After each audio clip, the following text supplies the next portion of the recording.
Good day, everybody. My name is Daryl Kimball. I'm Executive Director of the Arms Control Association, and I want to welcome you to today's event on the long journey to eliminate the deadly U.S. chemical weapons stockpile, which is co-organized by the Arms Control Association and the Chemical Weapons Convention Coalition. I'll be moderating today's session, which is going to explore the extraordinary, the difficult, and historic journey that led to the verifiable destruction of the last remnants of the once massive U.S. chemical weapons stockpile earlier this year. That stockpile consisted of some 31,500 tons of deadly chemical agents, loaded various forms of munitions, stored at dozens of sites across the United States and its territories. And when the U.S. ratified the Chemical Weapons Convention in 1997, it took on a legal obligation to complete the complex technical and engineering task of destroying that arsenal. And the event, the completion of that destruction, is a major milestone in disarmament. The United States was the last declared CWC stockpile possessor state to complete its safe and permanent demilitarization of chemical weapons under the terms of the treaty. It's a real testament to the efforts of many people in government, in Congress, in industry, in civil society at the local, national, and international level. And we're really pleased to have with us here today some of the key figures who played an important role in this long, costly, and technically and politically complex endeavor. And to start off, we're very pleased to have Kingston Reef, who's Deputy Assistant Secretary of Defense for Threat Reduction and Arms Control, who previously served as ACA's Director for Disarmament and Threat Reduction Policy. His office oversees the Pentagon's efforts for chemical weapons demilitarization, and Kingston's going to provide us with an overview of the U.S. government's CW stockpile destruction effort, how that process was conducted to address safety and environmental priorities, and how the conclusion of this work earlier this year contributes to the strengthening of the Chemical Weapons Convention and the global norm against chemical weapons. And after his opening comments, we're going to take some questions from the audience. You all are welcome to put your questions up in the Q&A function in Zoom, and we'll take those as they come. And then after we do that, we're going to hear from two key individuals at the more local level. Irene Cornelli, chair of the Pueblo, Colorado Citizens Advisory Committee, on how communication and coordination between the military and local community and industry transformed the approach to chemical weapons destruction and the community's involvement and attitudes about the elimination process. And we're also going to hear from Craig Williams, co-chair of the Bluegrass Kentucky Citizens Advisory Committee.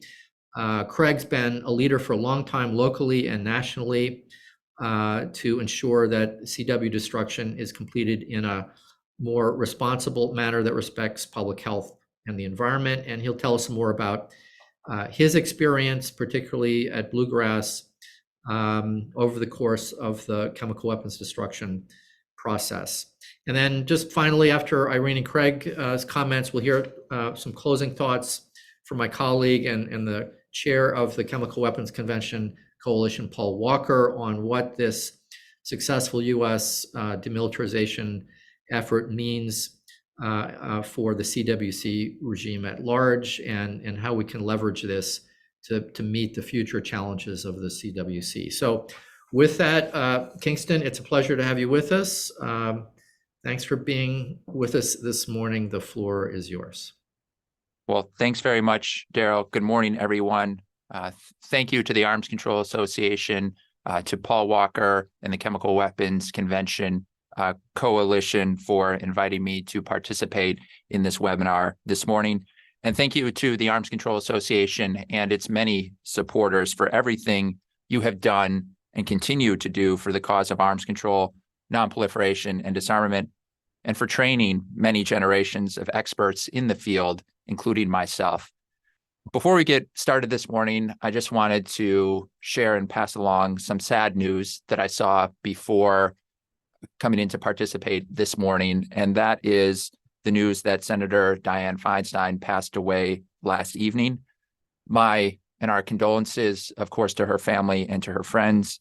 Not only was she a trailblazer for women in politics and responsible for many significant legislative accomplishments, she was also an incredibly strong and persistent advocate for WMD arms control, nonproliferation, and disarmament policies and programs.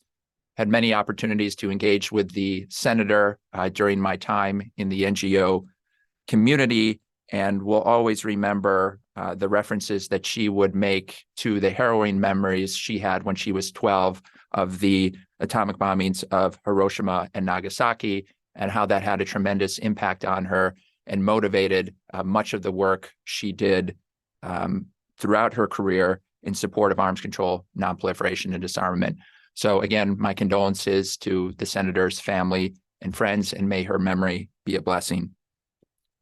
As Daryl mentioned, my office, the Office of Threat Reduction and Arms Control, has been responsible for the management and oversight of the Assembled Chemical Weapons Alternatives, or ACWA program's destruction of the last 10% of the declared U.S. chemical weapons stockpile housed in Colorado and Kentucky, and ensuring the Defense Department's compliance with the Chemical Weapons Convention. The ACWA program completed destruction of that stockpile with the processing of the last GB-filled M55 rocket at the Bluegrass Chemical Agent Destruction Pilot Plant on July 7th, a little over 2 months before our CWC commitment deadline of September 30th, 2023. As you can imagine, we were rather excited to share this news with the nation and the world. It is also an honor to share the virtual stage this morning with Irene and Craig. As most of you know, and we'll hear more about, local community and civil society engagement and advocacy has played a huge role in the U.S. destruction effort.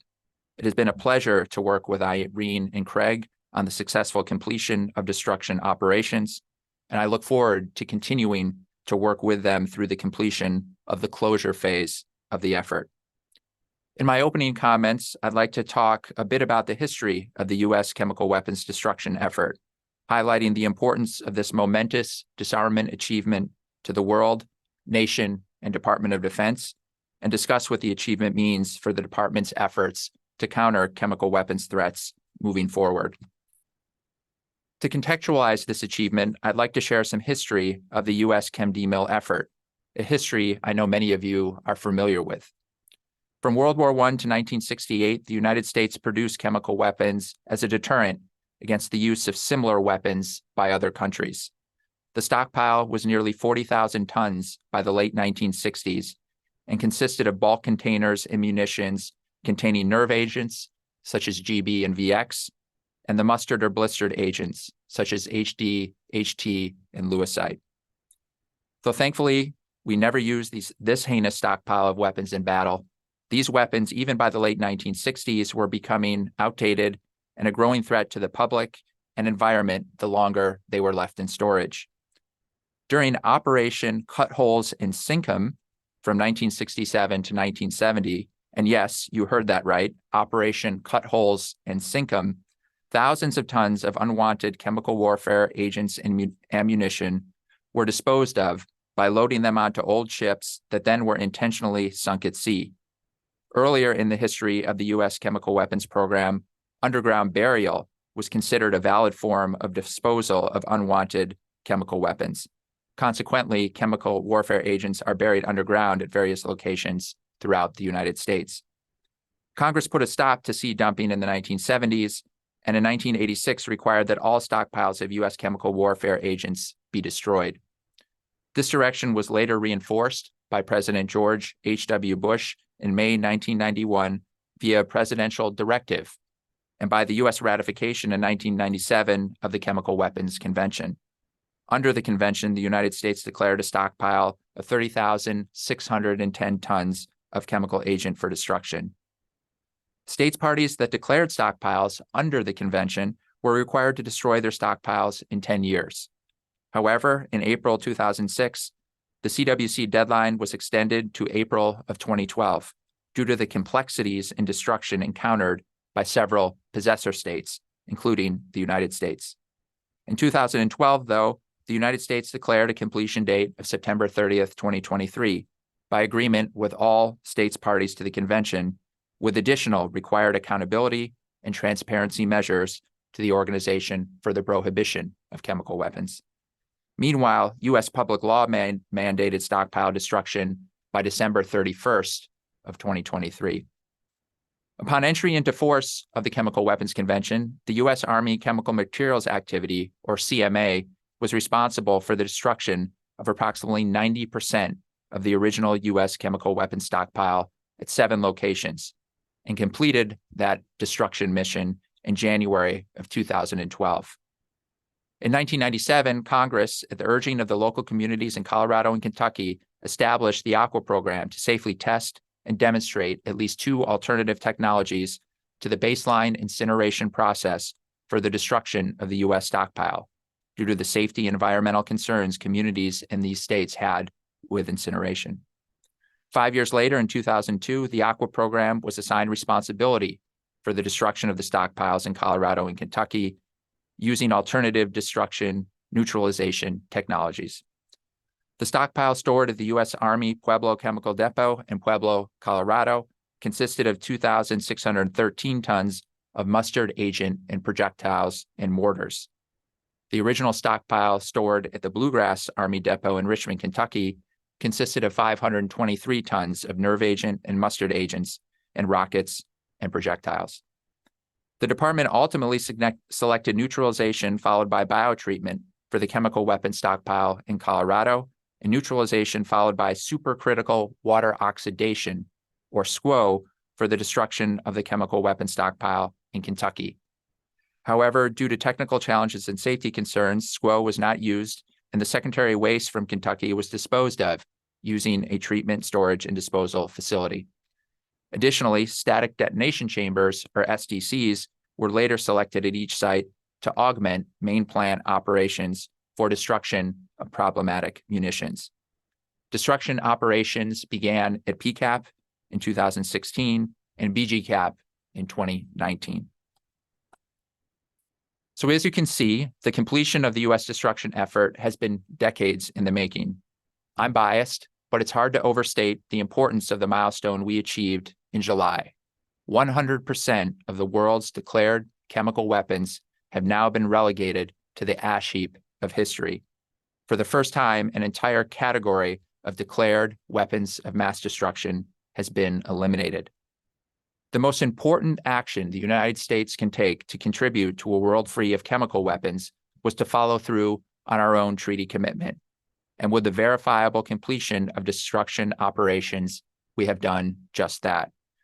The end of destruction strengthens U.S. diplomatic and moral leadership as the United States continues to lead by example, hold violators of the Chemical Weapons Convention accountable, and push for universalization of the convention.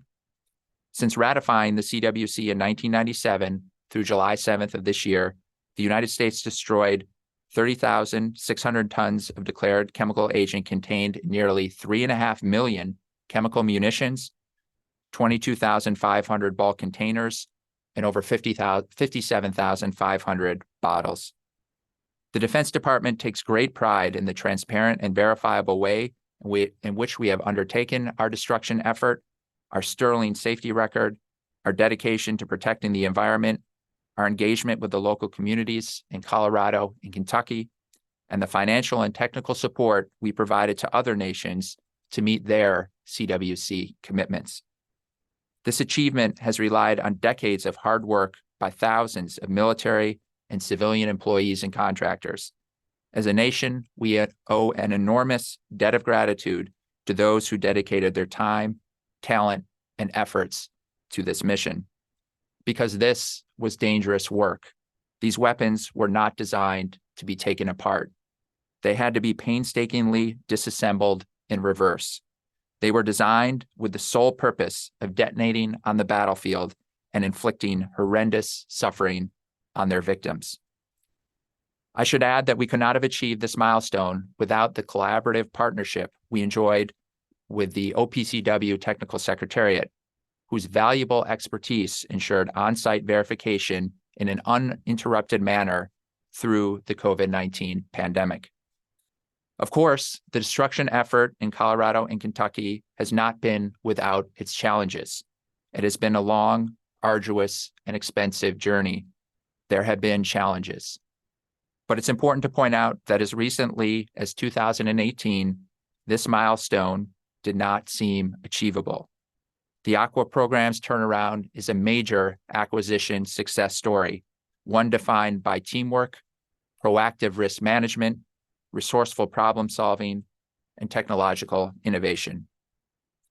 The completion of the U.S. destruction operations mission means that the significant resources spent on demilitarization can be redirected to support other high-priority department missions once closure of the destruction facilities is completed.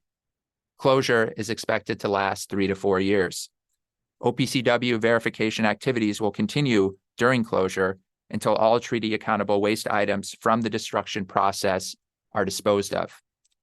The department is planning to spend over $2 billion to close out the program between fiscal year 2024 and fiscal year 2028. As with destruction operations, safety will remain the top priority during closure. Though the destruction mission is over, the Defense Department will not cease in its efforts to support effective implementation of the Chemical Weapons Convention by working to ensure the OPCW's readiness to face current and future chemical weapons threats. As all of you know, the threat posed by chemical weapons has not disappeared. The opening of the OPCW's new Center for Chemistry and Technology earlier this year is a vital tool to address the evolving chemical threat landscape. The United States was proud to contribute approximately 20% of the funding for construction as a signal of our commitment to and stewardship of the OPCW. And we are proud that we will provide funding to help develop and implement innovative capacity building and training programs at the center, particularly in the area of next-generation forensics and attribution. In addition, the department has repeatedly heard a demand signal from the OPCW Technical Secretariat and other states parties of the convention for retaining knowledge and lessons learned from our destruction effort to address future threats and support the peaceful uses of chemistry. We look forward to working with the OPCW and others to determine what more we can share and what would be most beneficial and useful. Another strategic objective the administration and the department have for countering chemical threats is building capacities to mitigate the consequences of CW threats at home and abroad. The department's rapid success in developing the capability needed to destroy Syria's declared chemical weapons stockpile is misleading. The persisting and emerging chemical and biological challenges are much more complex than familiar bulk agents needing to be neutralized in 2014. A top priority of my office is to enhance our preparedness to support the safe assessment and destruction of chemical weapons threats, including nation-state chemical weapons stockpiles, no matter the size, location, or environment. In doing so, we are exploring opportunities to leverage the technologies we have used in the destruction of our domestic stockpile. So to sum up, while we are extremely proud of and continuing to celebrate the successful completion of destruction of our declared chemical weapons stockpile, we know our job is not done. Thank you very much for the opportunity to share some remarks this morning, and I look forward to any questions that you might have. Thank you so much, Kingston. That was a very inspiring and thorough and complete overview. We share in mourning the loss of Senator Feinstein, who was a real friend on arms control and beyond. And we have a few questions coming in for you here. One from Mr. John Isaacs, who I think you might know from the distant past. John Isaacs from the Council for the World asked, do you have an overall estimate of the total cost to destroy the US CW stockpile and to clean up the sites where the chemical weapons were stored? Yes, the overall estimate for the total U.S. chemical demilitarization program to destroy the declared stockpile, those 30,600 tons of agent that you referenced, Daryl, and that I mentioned is roughly $38 billion. The estimated life cycle cost of the Aqua program, which was responsible for destroying the last 10% of the stockpile housed in Colorado and Kentucky, is roughly $14 billion. And that includes the operations phase as well as the expected costs during the closure phase that I referenced. So clearly, not an insignificant investment, a very significant investment.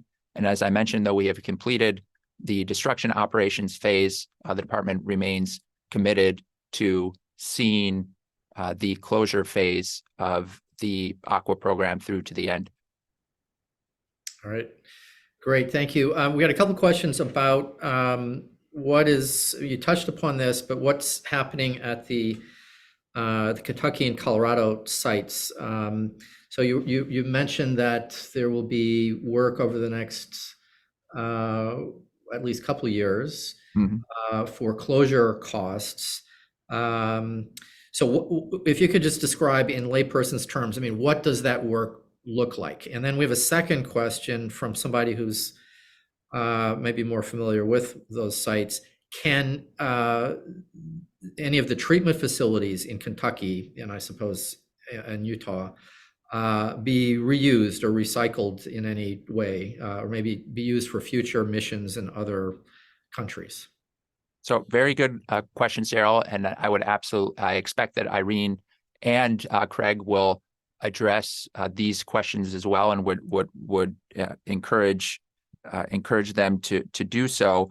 But I can provide a quick overview of the closure process moving forward, and as well as address the second question too. So both facilities will be closed in a safe, environmentally protective, and compliant manner.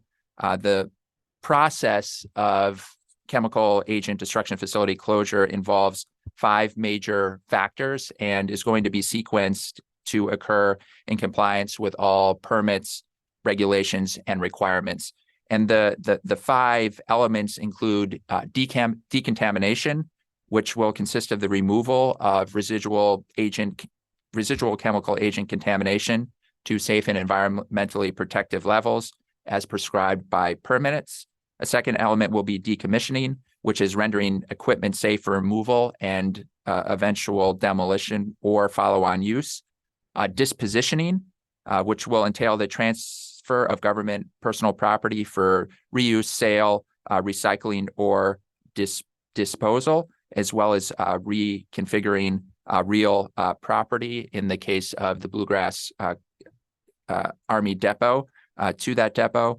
Fourth, demolition, which is removal of facilities not required for future use by the Army. And then finally, administrative closeout, which entails the closure of environmental permits, closing of contracts and interagency agreements, and archiving of records.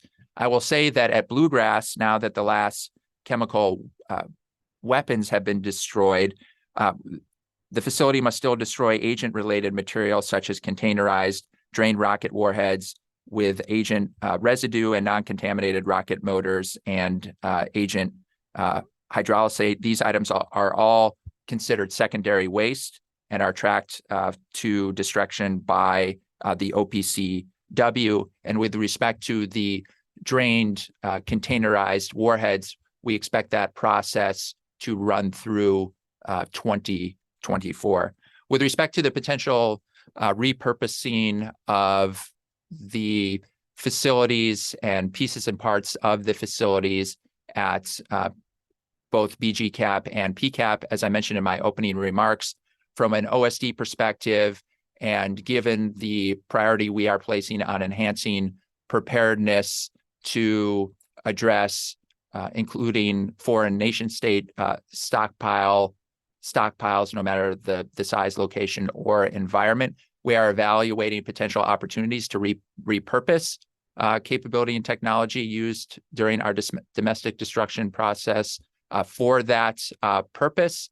And I know that there are conversations that continue with the local community and the Army about what other applicability there may be for the the facilities and the technology to address potentially other issues and challenges. So in other words, there's still a lot of nasty, dirty stuff left over from this very difficult process that has to be dealt with. So we have one other question. You mentioned that the completion of this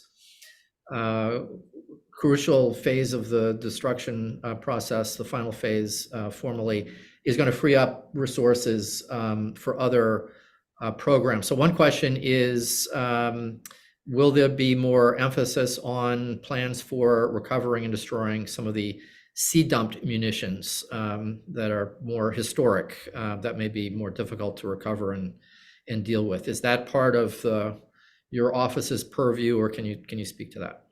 Yeah, so I can say a few things with respect to the issue of sea-dumped chemical weapons. Just as a reminder, the text of the Chemical Weapons Convention notes that the provisions of the treaty and the verification annex do not apply at the discretion of the state party to chemical weapons buried on its territory before 1 January 1977, and which remain buried or which had been dumped at sea before 1 January of 1985. Now, we certainly recognize the issue of sea dump chemical weapons, understand that there are state parties that want to develop sea floors off their coasts and are concerned about the risks posed by sea dump chemical weapons. To that, we certainly support cooperation and engagement with stakeholders on this issue. This was a subject that was discussed in the context of the CWC review conference earlier this year. And while there was not agreement on a final document, we support all interested state parties on a voluntary basis discussing and cooperating on the potential risks of chemical weapons dumped at sea, as well as the potential risks associated with elimination efforts. All right, great. All right, well, I think we've run out of time for our questions for Kingston. I want to invite Irene and Craig to join us in just a moment, if you could get back online. But first, Kingston, let me thank you once again for joining us. Congratulate you and your team and all the many people in Colorado and Kentucky, including our two next panelists, on this enormous accomplishment. I think I share the feelings that's coming through with some of the, not so much questions, but comments in the Q&A, that this certainly does strengthen U.S. leadership on CWC issues. We've got some big challenges ahead to try to make sure the CWC regime remains strong, as you mentioned, with respect to universalization. We still have several states who have not joined the convention, some of which have chemical weapons, and to make sure that those who are part of the treaty comply, and those who don't are held accountable. So more work yet to be done, but congratulations and thanks. Thank you so much, Daryl, and it was a great pleasure to be here this morning. Well, thank you. Irene and Craig should be joining us in just a moment. Craig Williams. Let's just get all that set up. And I will ask my technical team to let me know about Craig's status. But let me turn here to the next part of our program. We're very pleased to have with us the chair of the Citizens Advisory Committee at Pueblo, Irene Cornelli, who has been a critical force in the work there that Kingston was referring to.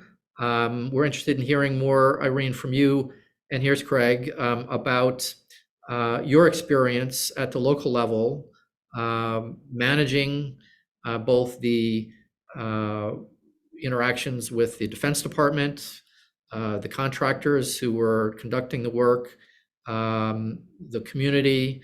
And so from your perspective, how do you see this accomplishment? And what were some of the challenges that you had to overcome, and what were some of the lessons that we can draw from this? Irene. Thank you very much, Daryl, and welcome to everybody else, and good morning or good afternoon, depending on where you're at.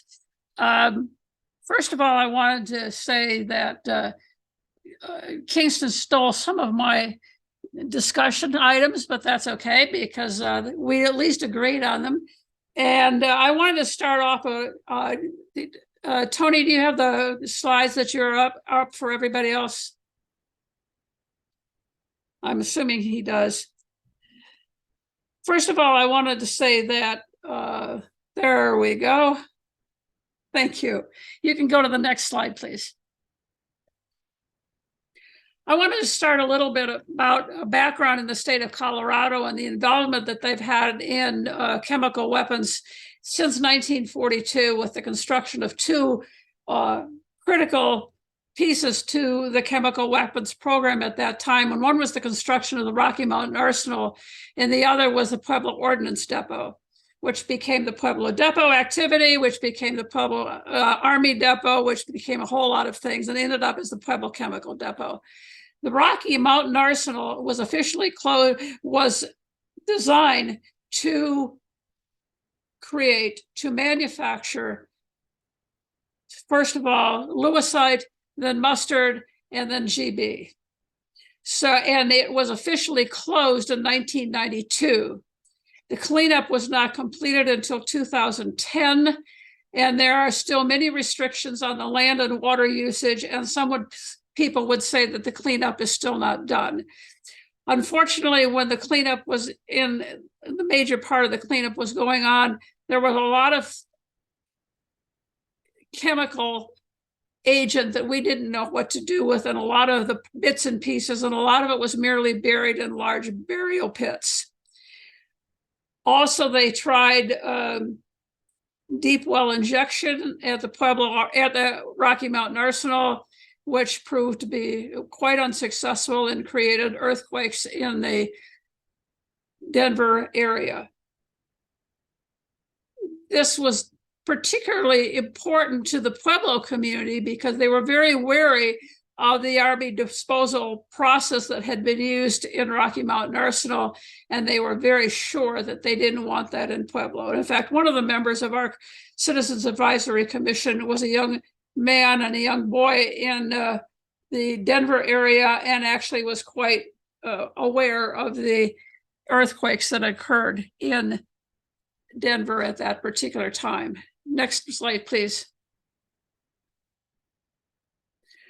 So that with that background in mind, when the Pueblo Depot was announced for closure in 1988, and this was under the Base Realignment and Closure Commission, and they realized immediately that they could not totally close the depot because they had the chemical weapons stored there, and there would not be a solution to the chemical weapons destruction for many years beyond that point.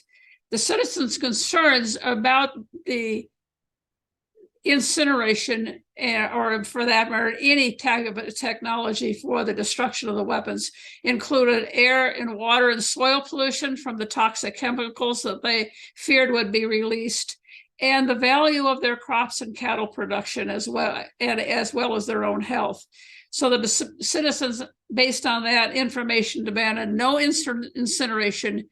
They wanted recycling of the water because in Pueblo, it is considered high desert, and the average rainfall in Pueblo, although this year was an off year, the average rainfall is about 10 to 12 inches per year.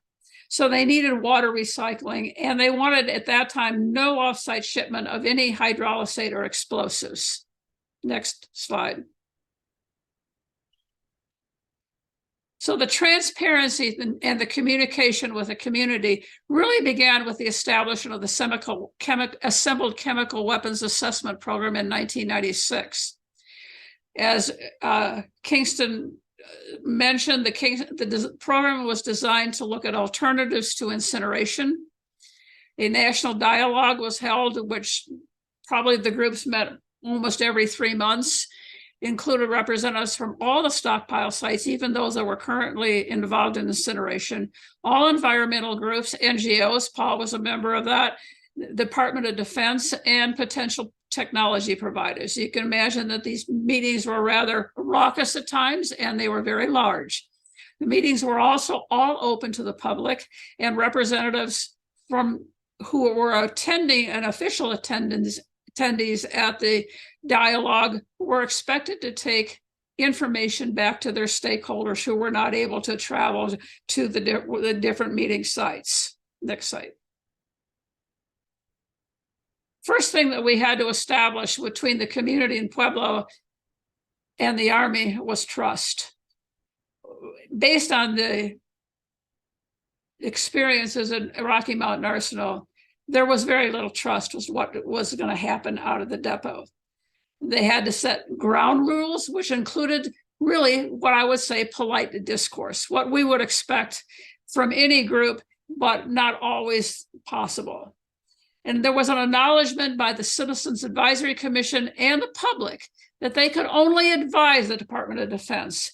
The Department of Defense had the final decision. And I must say that I don't think that there are more than maybe one or two times that the Department of Defense did not take the recommendations of the CAC or the public.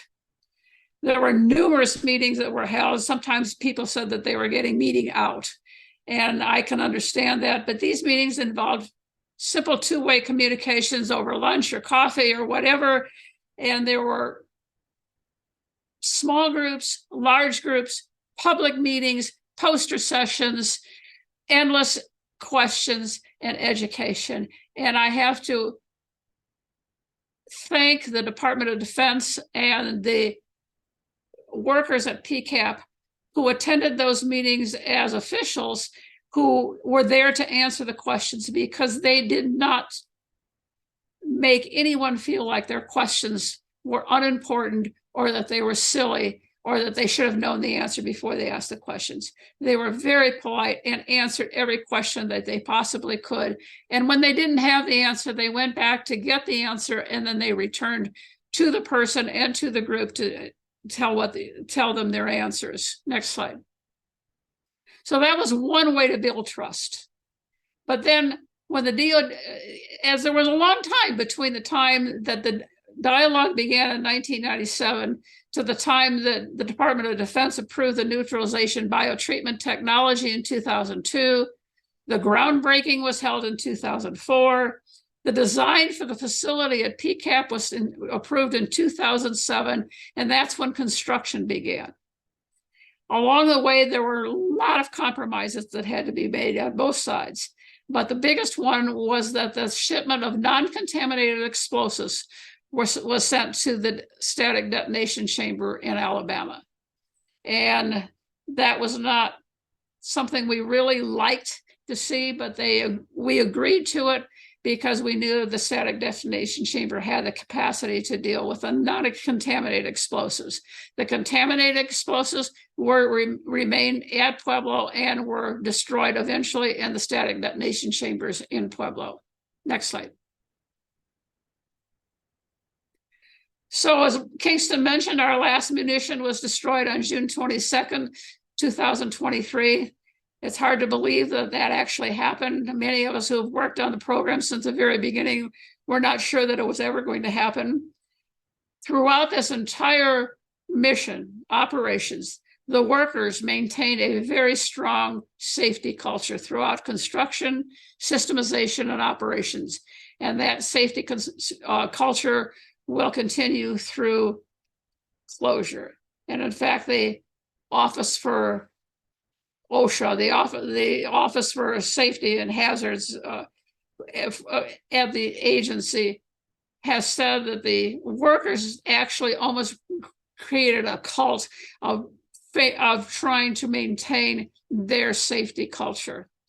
There were no major injuries, even during the pandemic, and I want to emphasize that the workers continued to work at the depot throughout the pandemic, and there were no environmental releases that occurred to the environment or to the soils that we are aware of at this time. Of course, that will be confirmed when we go through closure. Next slide.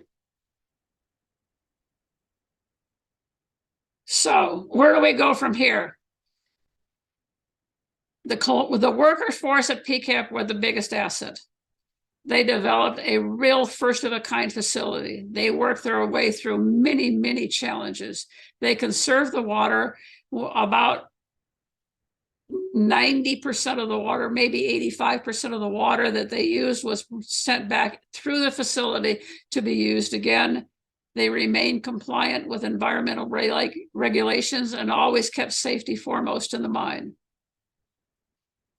The PCAP facility proved that chemical weapons can be destroyed while preserving the environment and while keeping the workers and residents safe, something that most people, or many people at least, didn't believe was going to be possible. In the future, we have 3 to 4, maybe 5 years of closure. We are currently working through all of the environmental regulations that have to be complied with for closure, so that once again, the community will be safe, the workers will be safe, and the environment will be safe. And I believe that concludes my discussion. Wow, thank you for sharing that amazing story, Irene. That was really, really helpful. I think we want to hear next from Craig Williams. Due to unresolvable technical issues, we don't have Craig's handsome visage in front of me, but we have what's most important, which is his voice.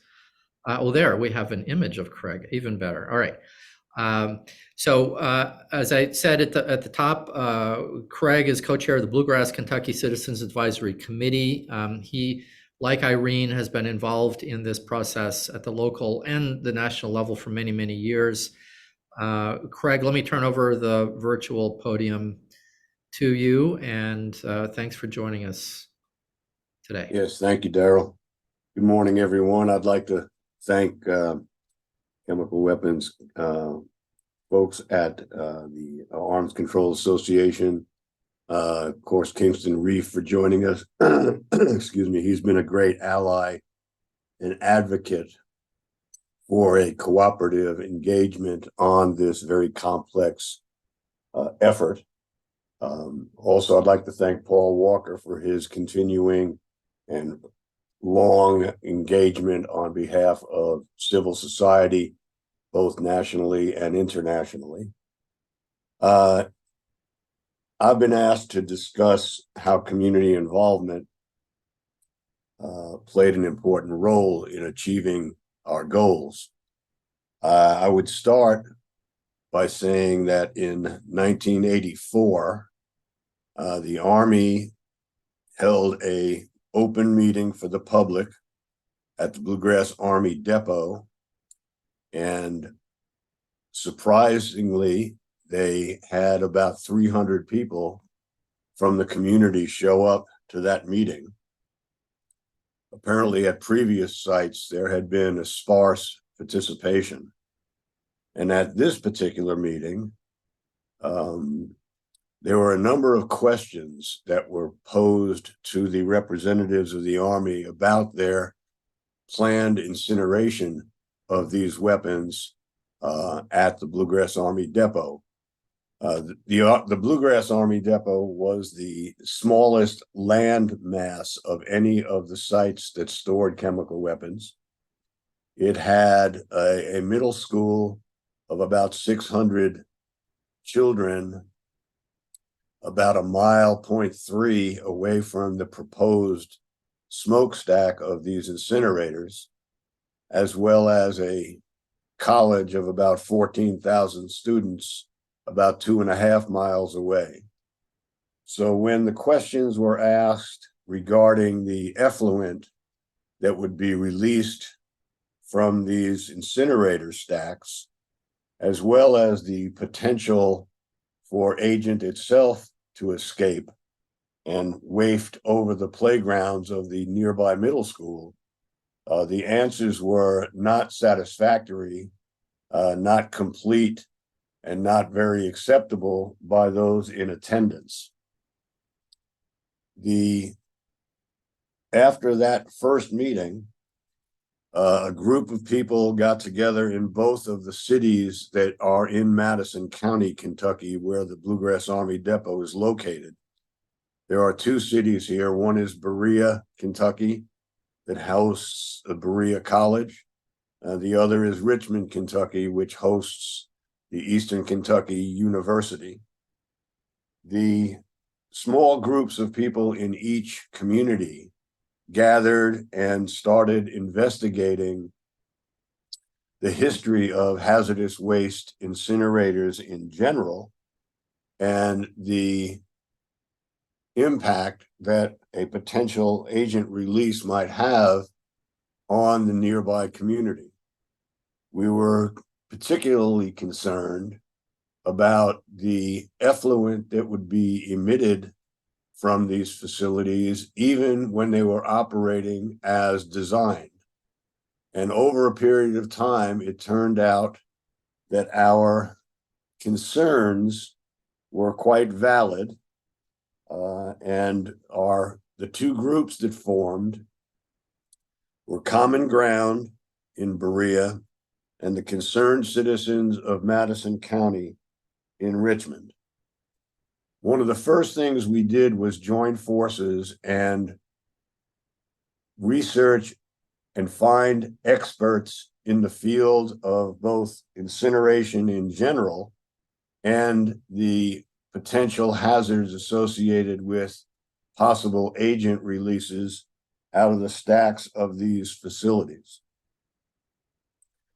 As our research increased and our expertise increased in what we were opposed to, we began to recruit other experts and developed a level of credibility within the community and, most importantly, the local elected officials about our concerns regarding this proposal.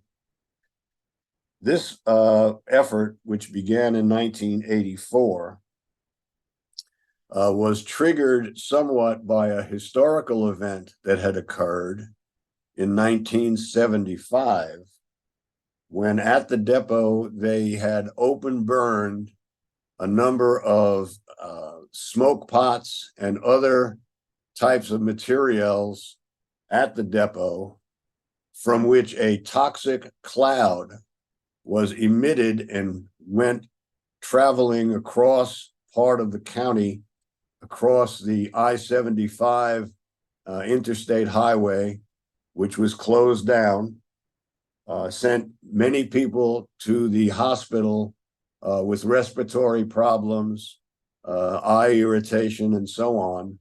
And throughout the day and a half that this was going on, the Army denied that it was their responsibility, that they were the ones that had created this toxic cloud. In fact, they publicly blamed it on some college students that had set a boxcar on fire on the depot, which was a complete falsehood. And so the suspicions associated with the information being presented by the depot on that particular incident, but the Army in general on this particular proposal, was heightened by that history. The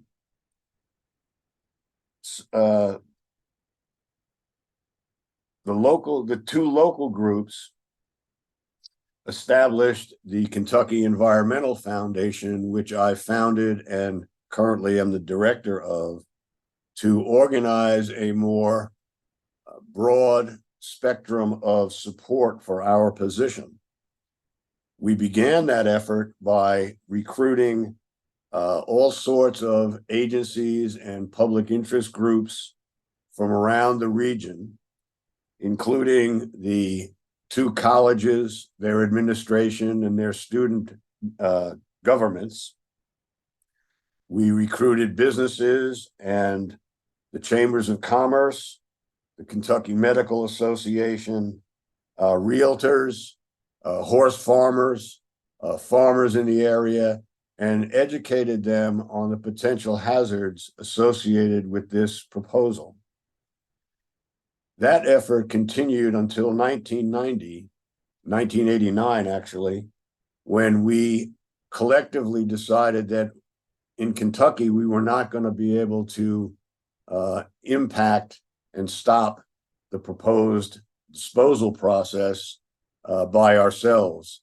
And given the only option, which was to incinerate the chemical weapons here or transport them to another site, we realized that moving our material to some other community was not a viable option, since it would just be transporting our problems and concerns somewhere else.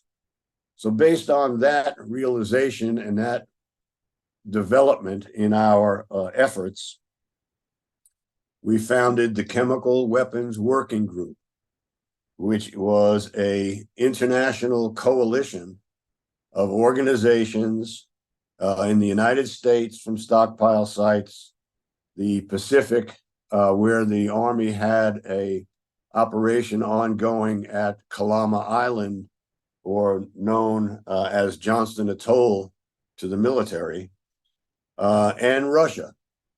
And we hosted the first International Citizens Summit on chemical weapons disposal in Richmond, Kentucky in 1990. Present at that historical moment were representatives from the Russian Federation, the Pacific, as well as all sites in the United States. And we developed what's been called the Citizens Accords on Chemical Weapons Disposal. And the primary component of that accord there were several of them. One was community involvement is critical to the process if we want to get the job done correctly. We also emphasized the fact that shipping material from one site to another was not acceptable. We also emphasized the point that, as the treaty language said, the materials must be disposed of as with the utmost attention to public health and the environment. In fact, the language says maximum protection had to be afforded to the communities. And based on the evidence from experts and even former military people, who incidentally, some had worked at Rocky Mountain, we decided and emphasized and advocated for alternative disposal methods for the Kentucky site.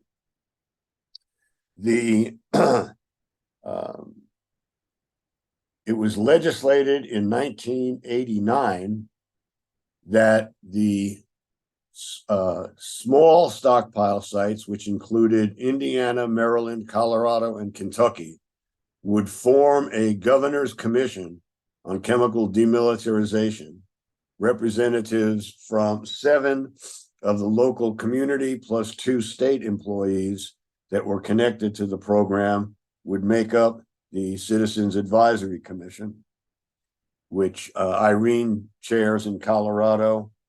And now, with the sad passing of our chairman here recently, I chair in Kentucky now.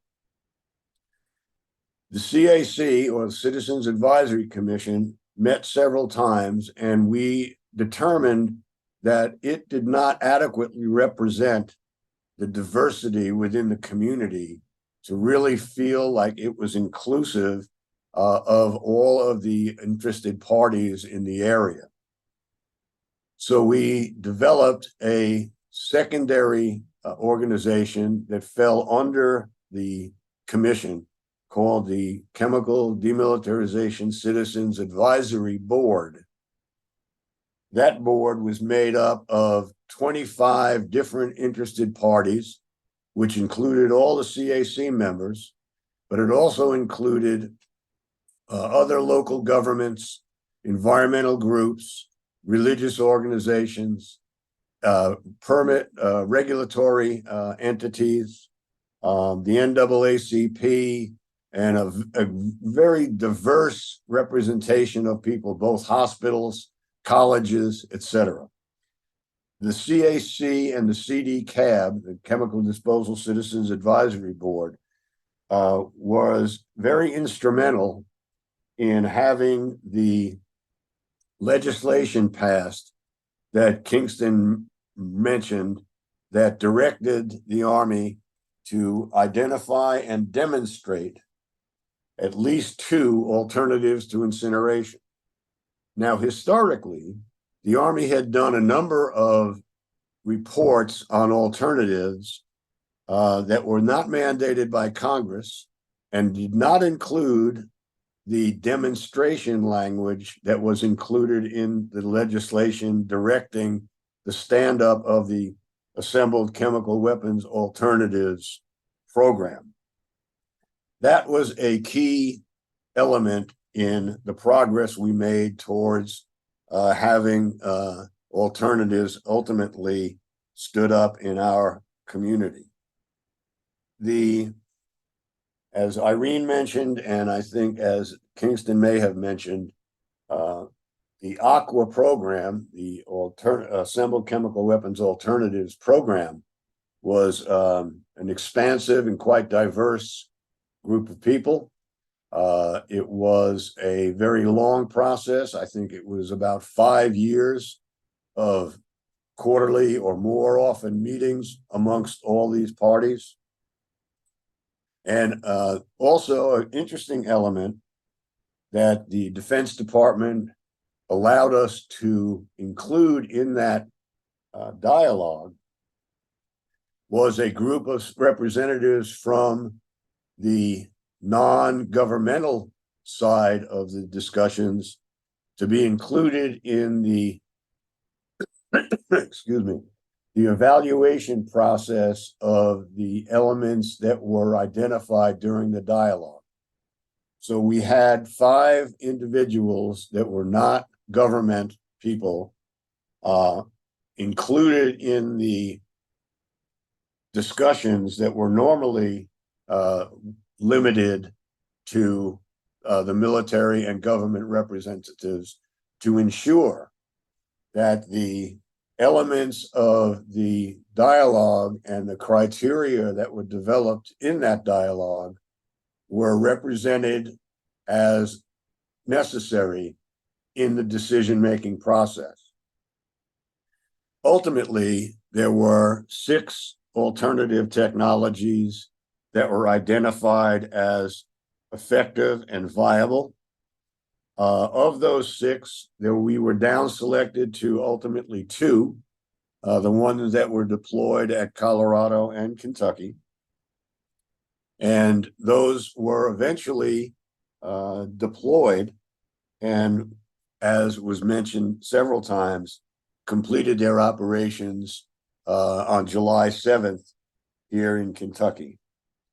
That meant that we as a nation had fulfilled our obligations under the international treaty, as well as eliminating the risk associated with these weapons at all of the communities, but particularly here, because of the small size of the depot here, any incidents that might have occurred would be off the depot boundary rather quickly.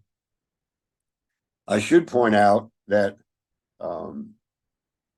during the process of our research in our opposition to the proposed method, we received information from inside the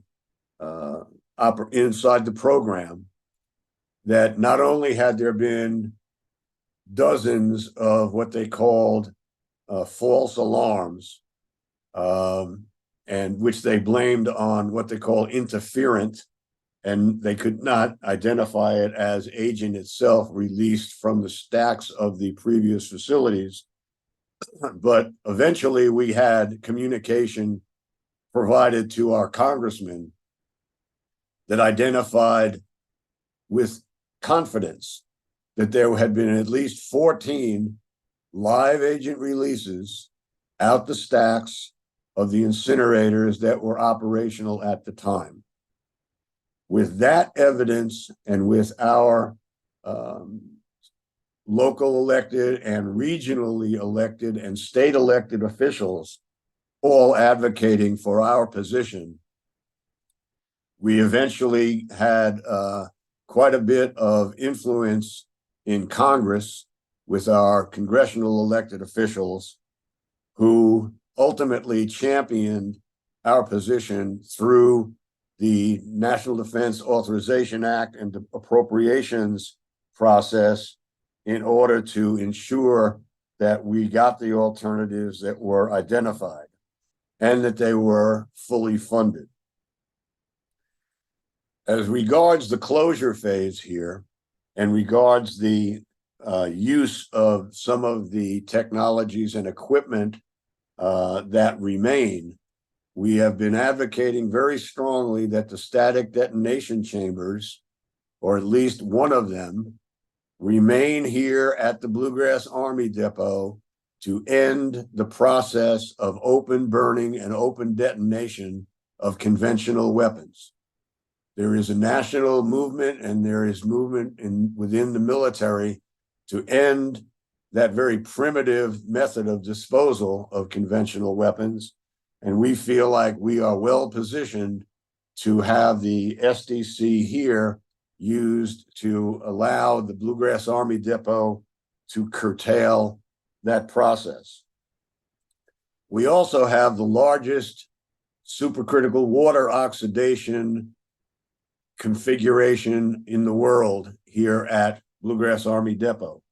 As mentioned, because of technical and safety problems, it was not used during the chemical weapons disposal program, but we are advocating for the private sector or the military to come back to Bluegrass, test the efficacy of the SQO units for other purposes, particularly for the disposal of PFAS chemicals, or known as forever chemicals, because SQO has been identified by National Academy of Sciences and any number of technical entities as the best, or one of the best, if not the best method of destroying PFAS materials when there is no other operation or technical approach to actually completely destroy those chemicals.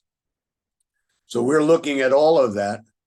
We have a reached agreement that anything here that was contaminated by agent will be raised, decontaminated and raised, but the remaining infrastructure here should be used for something that would both end open burning and open detonation, perhaps lead to a viable PFAS disposal process, and also take advantage of the remaining infrastructure that will exist. The other focus we have is the workforce.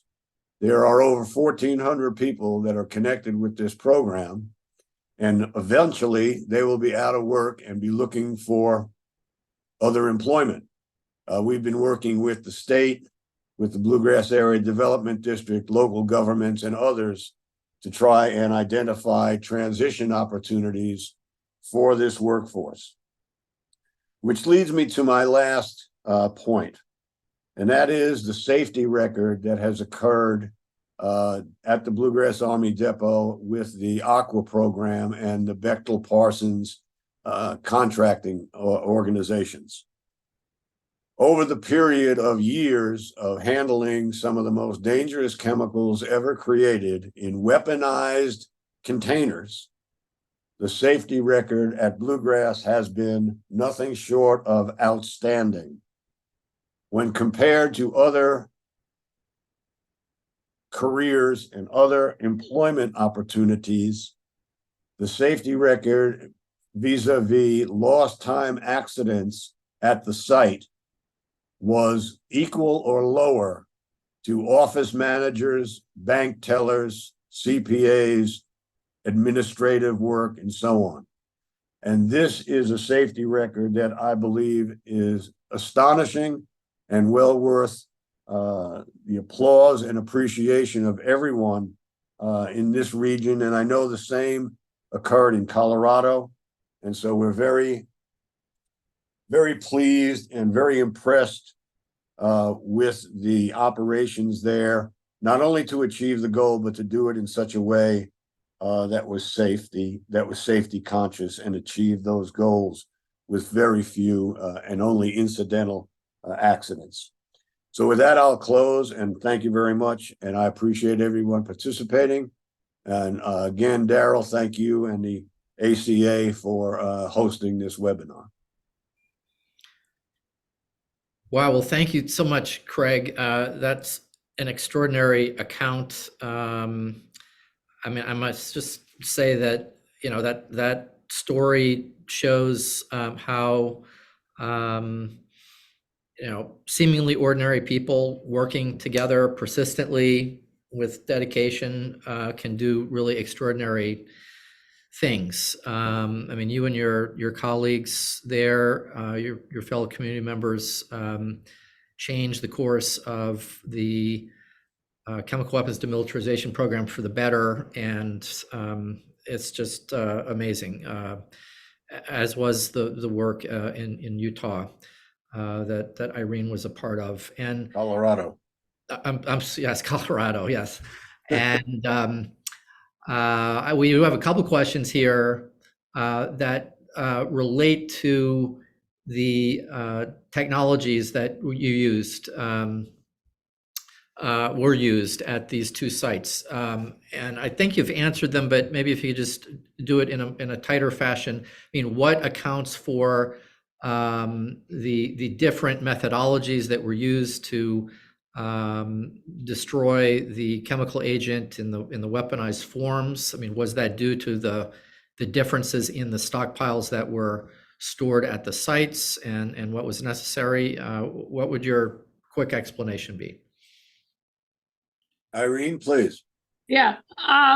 First of all, in Pueblo, we only had mustard agent, whether it be HD, HT, or H. Mustard agent is very easy to neutralize, or not very easy, but it's easier to neutralize.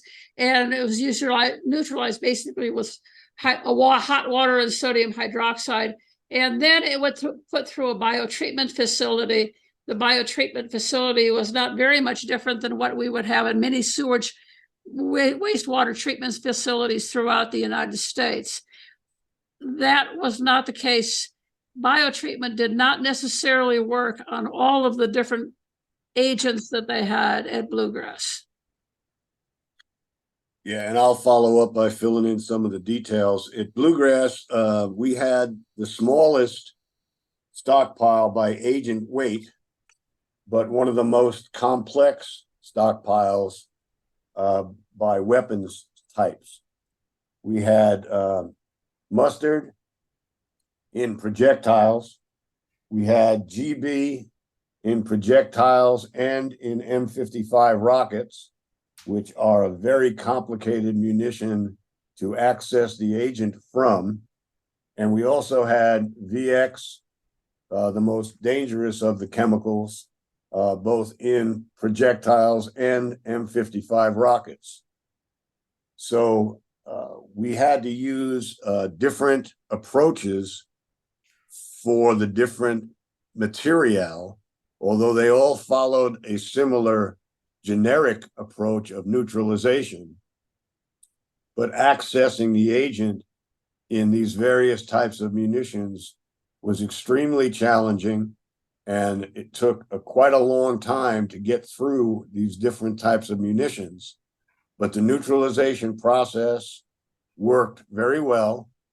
Unfortunately, the secondary treatment process here, supercritical water oxidation, had an incident during its shakedown period that a decision had to be made whether to try to remedy that problem and still stay on schedule with the international treaty, or jettison that approach for secondary treatment and ship the material off-site to a TSDF, which is what eventually happened. So the makeup of the stockpiles was very, very different, primarily due to the types of agent and the types of weapons that they were in. We need to understand these were fully loaded, ready to launch rockets with warheads and motors to launch them, that had to be disassembled, and the agent had to be extracted and treated. So it was a very, very delicate, very complicated task that faced us. And again, I want to emphasize and give kudos to the workforce that completed this operation with such safety. All right, thank you. One other question that's coming through, and we can take a couple more questions in the Q&A if anybody has them, is the principle that your local organizations who are concerned about the original Army incineration plan developed about not transferring the problem to another community. About not simply moving the stuff out and moving it to another community. I mean, Irene or Craig, can you just share a little bit based upon your memory about, how that view came to be, and was that difficult, or was that a no-brainer for people in each of your communities? The way that developed is we went from a NIMBY, not in my backyard, approach to a NOPE approach, not on planet Earth. And that transition occurred gradually as the Army had limited our options to either burning it here or sending it to someone else's community. When we gathered locally and realized that that was not something that we would like to be on the receiving end of, that's when we initiated the effort to have the first International Citizens Summit on Chemical Weapons Disposal. And it was at that conference that we included in the accords that this material should not be shipped elsewhere. If you think about it in terms of reversing the roles, where our options were to ship it to Alabama or ship it to Utah or burn it here. When we started discussing those options with the people in Utah and the people in Alabama, it became very apparent that they were not interested in getting more of this material, as we would not have been had the situation been reversed. When we, at that 1990 conference, I'll never forget, one of the representatives from the Pacific, where the United States had shipped its chemical weapons stockpile from Germany to Kalama Island in the Pacific, when asked about why that occurred, the answer that was given by someone was that, well, the Pacific is seen as a remote location. And the representative from the South Pacific chimed in and said, well, that's very interesting, but we in the South Pacific find Germany to be a very remote location.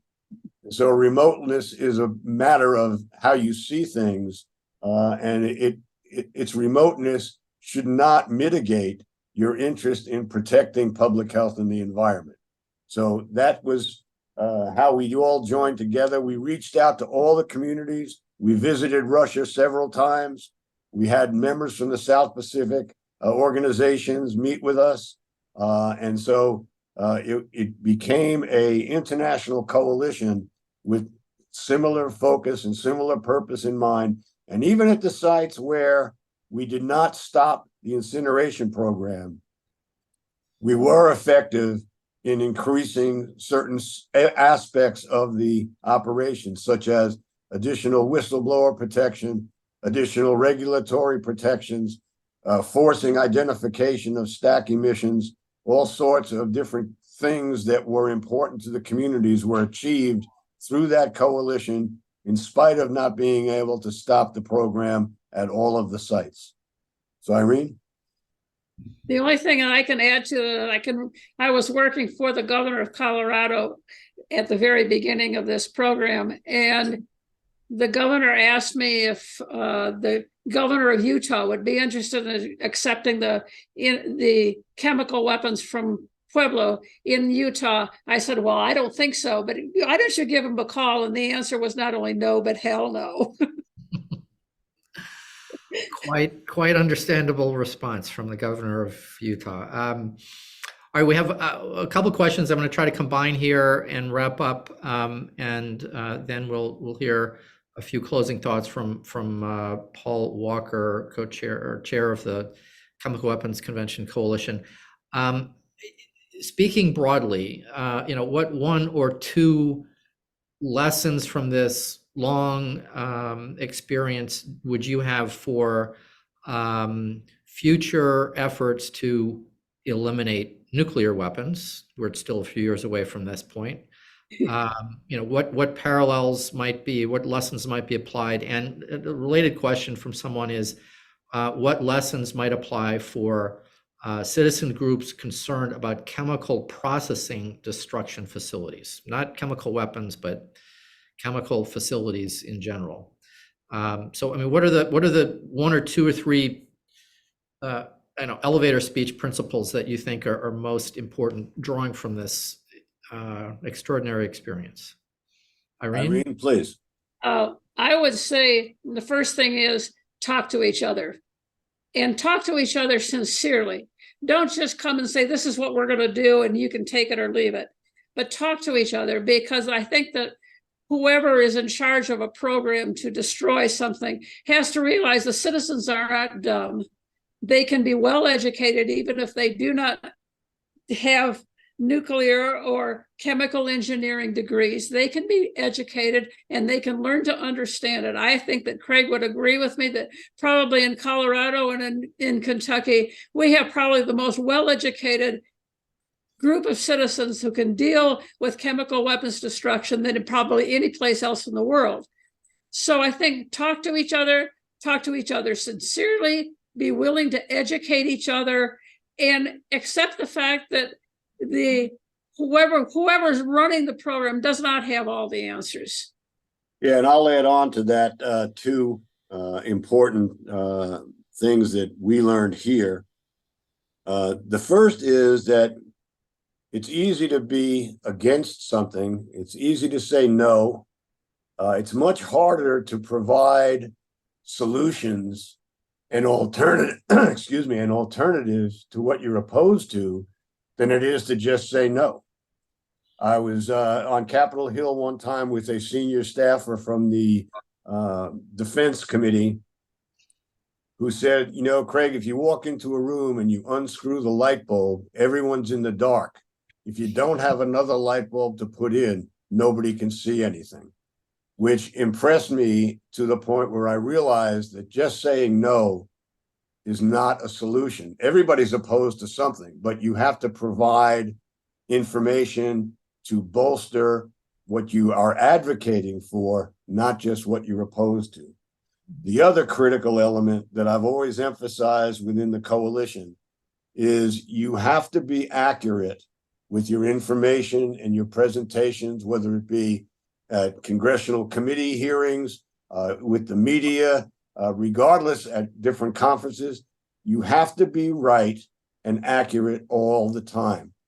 If you lose your credibility as an activist, you don't regain it quickly. It takes a long time to reestablish your credibility, whereas for whatever reason, I think we've all recognized that politicians and lawyers and other people can, mislead and tell a mistruth on Tuesday and be back in front of the TV on Thursday, and people believe what they're saying.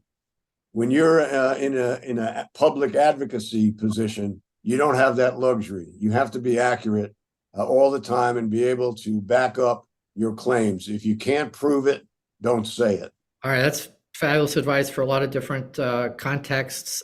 You all have provided us with some extraordinary insights. I want to personally thank both of you for your work, and through the years, it's amazing the persistence and the dedication. So thank you so much.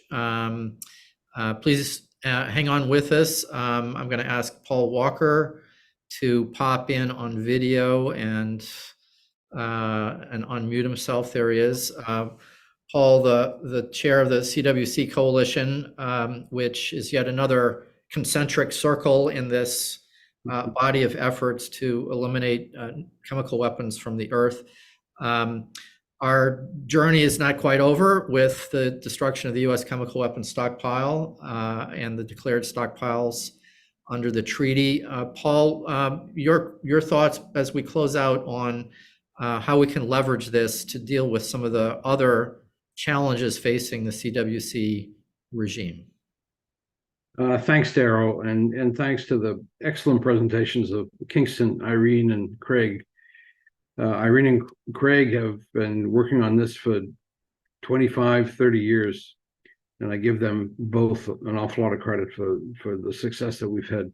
It's been kind of a long and winding road, as John Lennon would say, to put it, to put the process simply.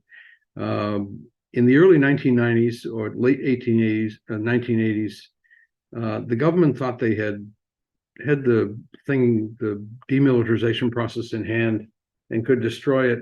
I remember the first hearing with $2 billion in 4 years. I think our first schedule was 1994, and then that stretched out to 97, and then we ratified the convention in 97 through thick and thin. Daryl, you were very deeply involved in the ratification movement. And suddenly we were faced with a 10-year time frame, and it was 2007 under the convention. And then we got to 2006, and it was acknowledged that we wouldn't finish by then. So we asked for the extension to 2012, but we said at the time that we would not make the 2012 deadline. And the Russians were very adamant that we shouldn't get the extension in 2012 because we admitted that we wouldn't make it.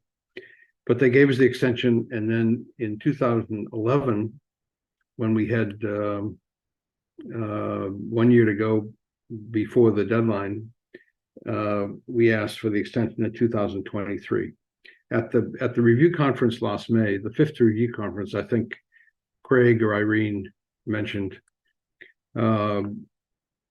it was asked when we would finish, and even then, we didn't quite know. We expected this summer necessarily, but thought it might drag on longer. There have been so many interminable extensions and the like. So, not to mention budget overruns, cost overruns. So, I think everyone deserves a lot of credit. It's really an extraordinary and a historic time for this to happen. It's also, I must say, welcomed by the OPCW, the Organization for the Prohibition of Chemical Weapons. I would point out, though, that there were still 4 countries missing from the treaty: Egypt, Israel, North Korea, and South Sudan. And those countries are sort of the high-hanging fruit, and our next effort should be to encourage them to join the treaty and universalize the treaty at last. But the treaty is the most universal of all treaties, except for, I think, its membership of the United Nations. So the treaty itself deserves a lot of credit. The Director Generals of the treaty deserve credit. And I think it leaves a lot, though, to question, because with the destruction of declared stockpiles, the whole question is raised about, well, what's the purpose of the treaty now? The main purpose was to destroy safely and permanently the stockpiles. And we had combined between 8 countries, we had the combined stockpile of about 72,000 or more tons.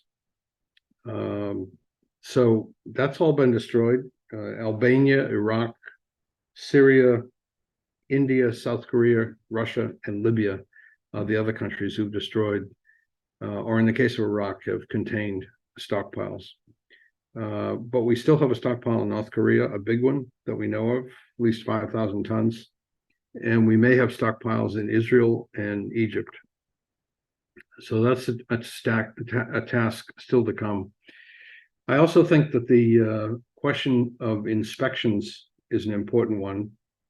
And the inspectorate, which was at some point when chemical weapons destruction was going full bore, say 15 years ago, it was about 220 at least inspectors. Now it's down to about 120 inspectors, and without anything to inspect, literally, the question will be raised as to what extent how do we maintain the inspectorate? How do we train it? We have to be ready for further inspections, and we have to be ready for challenge inspections under the treaty. And the last thing I would say is we have to be prepared to hold countries accountable. We've had 10 years of chemical weapons use in Syria, and we've had at least 2 or more assassination attempts by Russia on British and Russian soil, and we've had indeed an assassination in Kuala Lumpur by North Korea. So the illicit use of chemicals is still a question in front of the treaty. I would urge everyone on board, everyone listening now, to continue to participate in the Chemical Weapons Convention. The CSP 28, the Conference of State Parties, the annual conference of 28, is November 27th to December 1st this year. But join with the Chemical Weapons Convention Coalition. It's a project of the Arms Control Association. And thanks to Daryl Kimball for his leadership, and thanks to Mina Razai, who is the assistant managing a lot of the coalition work. Join the coalition, stay informed. You've heard from Daryl, but particularly Craig and Irene, that many of the technologies are very useful for weapons destruction in general, rather than chemical weapons. And I think Craig's comments at the end that we can utilize these in stopping open burn, open detonation, in most cases OBOD, and that goes on still to a large extent with most modern munitions, including rockets and rocket motors. So join the coalition and also recognize this extraordinary event that we're seeing this summer. And I think there'll be a celebration in Washington, D.C. sometime in the next couple of months. But everyone involved, the Army, the State Department, I should mention Bonnie Jenkins too, the Undersecretary of State, who deserves a lot of credit for this in the last couple of years. Everyone deserves credit. And I just wish to thank everyone for all the effort. It's been almost 40 years in coming, even though the first timeline was 4 years. But it shows you Defense Department can engage in schedule and cost overruns quite easily. And also useful was Kingston's remark that it was combined, I think, $52 billion. I have continually said at least $40 billion, but it's going to be well over $50 billion, which is the most expensive, I think, non-weapon procurement program the Department of Defense has ever had. So with that, I'll turn it back to Daryl. Well, thanks a lot, Paul, to help us look ahead to some of the issues that we still need to deal with. I want to thank everybody for joining us today for this webinar, our panelists, our speakers, and all of our listeners and participants. We're going to have a recording of this session archived on the CWC Coalition website, which is cwccoalition.org, and also at the Arms Control Association website. So thanks very much, everyone, for joining us. Until next time, please stay engaged and please stay healthy. Take care. Bye-bye.